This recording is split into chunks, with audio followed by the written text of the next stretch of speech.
You've probably seen one of these, a Lego brick. But have you ever wondered how it all started and why it's called Lego? Actually, the name is much older than this plastic brick. Are you curious? Let me tell you how it all began. Many years ago, there was a skilled and hard-working carpenter named Ole Kirk Christensen. Ole was a respected carpenter with his own company, but times were hard, so he didn't have much money and had to dismiss his last worker.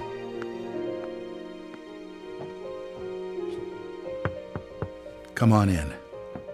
I've closed down the workshop and packed my things. Thank you. I suppose I'd better write you a paycheck.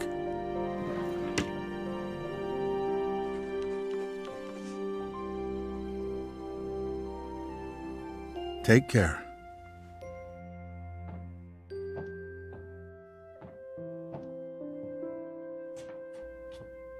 Well, that was the last one. I just didn't imagine that it would come to this. I know. It's hard to understand. But at least now it can't get much worse. But it did get worse. Shortly after, Ole lost his wife. But Ole was a special person. He wasn't the type that gave up. And with the responsibility of his 4 sons, he had to think of something.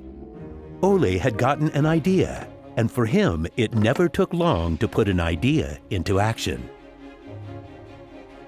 Ole's little invention made his boys so happy that he thought maybe he should start making toys. Ole decided to give it a try. Luckily, he had saved up a lot of wood from the carpentry production. He could now use it to make toys. Time passed by, and even though Ole was a skilled carpenter and had a good eye for quality and detail, sales were very slow. Luckily, one of his sons, Gottfried, started helping out his dad after school. Together, they just barely managed to keep up the production. Eventually, word began to spread that wooden toys of the finest quality were being made in the little workshop in Billund. One day, a man drove into town, a man who would change Ole's future. He was a wholesaler from Fredericia. I've heard that you're making some very nice wooden toys. Well, one does his best. The wholesaler was very impressed with all the wooden toys and placed a big order before he left. Now there's finally someone who can see the opportunities in what we're doing. Look at this. The wholesaler wants to put a lot of our toys into his store for the holidays. It's going to be a good Christmas this year, but we'll be busy. Now there was a lot to do in the little workshop, and Ole could rehire his former workers. Ole only used the highest quality wood, which was hand-picked and very carefully prepared. They worked day and night to get the order finished, so the wholesaler could get the toys out in stores before Christmas.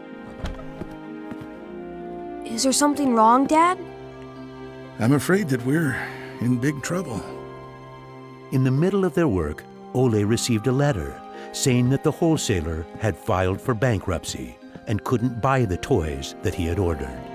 But what are you gonna do? What about Christmas?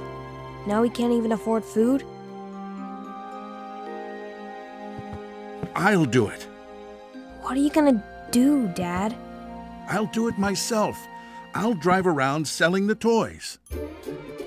There was no time to lose. Ole packed the car with all the toys and drove off. Ole was a very good toy maker, but was not a very good salesman. He didn't like praising himself or talking about how carefully the toys had been made. But he had to keep trying if he was going to sell anything. This is going to be a blast. Is there anything you're interested in? It looks exciting, but I don't have a lot of money right now. Maybe we could trade and call it even. Well, I would prefer money, but... In the end, he succeeded in selling all the toys. He didn't receive as much money as he had hoped, but the family managed, and they had plenty of food for Christmas. Time passed by, but the toys didn't sell as quickly as they had expected. Ole thought perhaps the company needed a good name. What should it be? It has to be a short word. I want it to convey playing well. In Danish, playing well is called leg godt. What should it be? What should it be? Yeah, if only I could get some sort of a sign.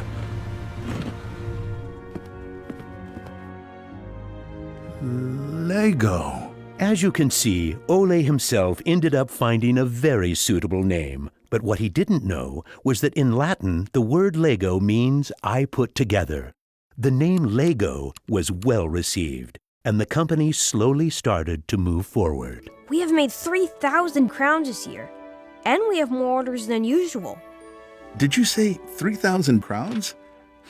Then you need to see what I've been looking at. Even though Gottfried wasn't comfortable spending money on a milling machine, he could see that it was useful and that the quality of the toys improved. Could you finish the last batch and get it ready for shipping? I will. Dad, I've saved a lot of money for the company today. Really? How? I figured we could save money in the lacquer, so I only coated the ducks twice instead of 3 times. You what? Unfortunately, Gottfried's idea didn't go over well with Ole. Ole made Gottfried unpack all the ducks himself, give them the last layer of lacquer, and bring them back to the train station. Ole believed in high quality and not cheating his customers. When Gottfried returned, Ole explained that that wasn't the way to create a good brand. This little lesson opened Gottfried's eyes to the fact that every detail matters, and only the best is good enough. In the late 1930s, Lego was making a profit. Even when the Second World War broke out, they tried to make the best out of a difficult time. It seemed nothing could go wrong. But a stormy night in 1942 changed their luck.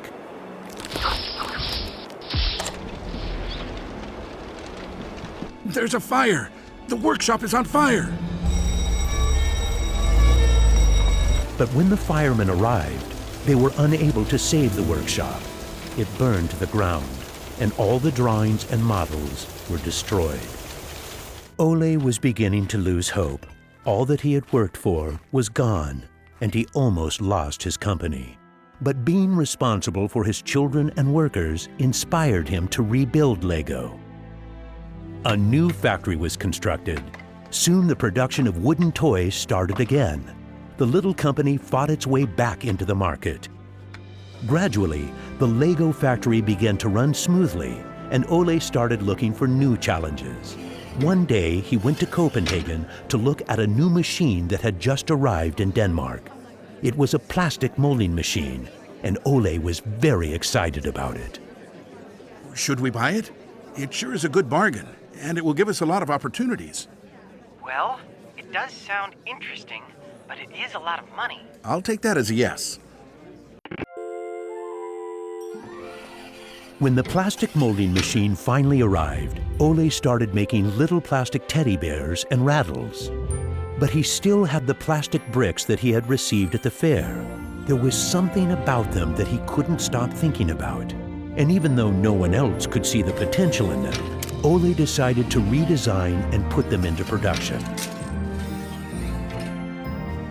But it was when Lego first launched the Gray Ferguson tractor that the plastic toys became a success. Unfortunately, the sales were dropping during the summer, and the company had too many toys in stock.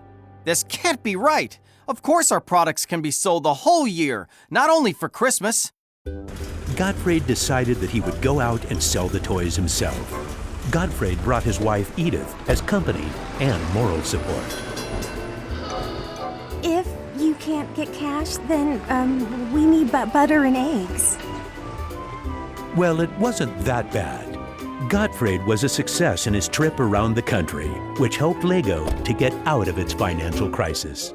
They reached home just in time for Ole's birthday party. Ole turned 60, and the whole family was gathered to celebrate with him. Well, I guess it was a long trip around the country. Hey, I got an idea. Listen. What about a picture with the 3 generations? Everyone thought that was a good idea, and we were placed on the sofa with all the presents and flowers around us. On a business trip to England, Gottfried met the head of a big shopping center on his way home.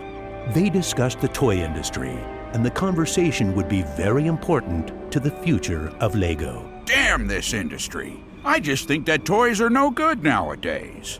What do you mean? I think they're working very well. Oh, they work fine, sure, but there's no system in anything. System? System?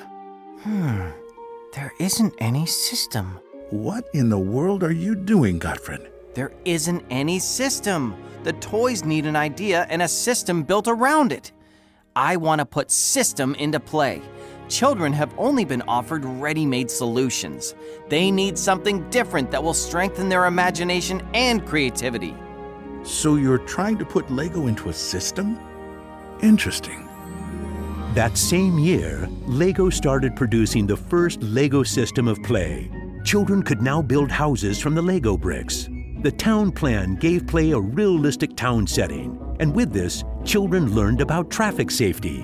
My sisters and I could play with the new Lego system for hours. Some people said we were the luckiest children in the world because we grew up in a toy factory. It was a huge breakthrough, and Gottfried decided to try selling it outside of Denmark. The system of play was so popular that they managed to sell it to many countries. Look what I just built! That is really nice, Kel. Even though Lego was meant for only building houses, there was still a lot of opportunities. There was just one problem. I can't lift it up. It keeps falling apart. That made Gottfried wonder. He wanted to find a way to make the Lego bricks stick together, but that was easier said than done. Gottfried noticed that the Lego bricks got a better clutch power with tubes inside. Now it was no longer just bricks, but a whole construction system with endless possibilities. This was groundbreaking for the Lego product. With a child's imagination, Lego could be anything in the world, over and over again. The imagination is the limit. Look, Dad! Now I can build everything! Unfortunately, Ole never got to see how successful the little brick actually became. Gottfried was left on his own, and he had to go through another fire at Lego that destroyed most of the wood production. Just like his father, Gottfried knew that he had to try to get the best out of any situation and never give up. Gottfried took the hard times with his head held high. As sales grew, the company also got bigger. He had to think ahead, and he decided not to resume the production of wooden toys and to only focus on the Lego system. It turned out to be a great decision. Many new models were built, and Lego got stronger in the toy industry. Sir, which one of these do you think is the best? That one. Even though it got busier at Lego, Gottfried still had bigger plans. Now he wanted to build an airport, so it would be easier to sell his toys to the whole world. Like father, like son. It didn't take long to put his idea into action. Only 3 years later, Billund Airport was opened. The many guests and business connections who visited the company always wanted to see the modeling department. Gradually, it got so crowded that it was hard for the employees to keep up their work. I think we better wait a while. Gottfried could see that something had to be done. He needed a bigger place to display the Lego models. I don't want to interrupt, so I'll just put this package of our new Lego train on the table. Just put it there. Train? The idea grew quickly from an exhibition room to an amusement park. And then we could have a tower so you could look over the whole park from above, the whole town. It will be a land made out of Lego. Legoland! Well, it looks interesting, but how many visitors are you actually counting on? Well, I guess, 200, 300,000? 300,000! Even though it sounded like a lot, my dad was actually pretty far off the mark. There were 600,000 guests the very first year. My family and I were there to greet the guests. We've kept up this tradition ever since.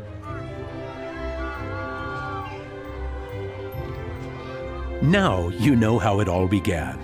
Lego wouldn't be what it is today if it hadn't been for my grandfather's sense of quality and search for perfection. My father firmly believed in the endless possibilities of the Lego system. I seek to take the Lego idea even further, encouraging children to explore, experience, and express their own world, a world without limits. And we are still convinced that only the best is good enough, because children deserve the best.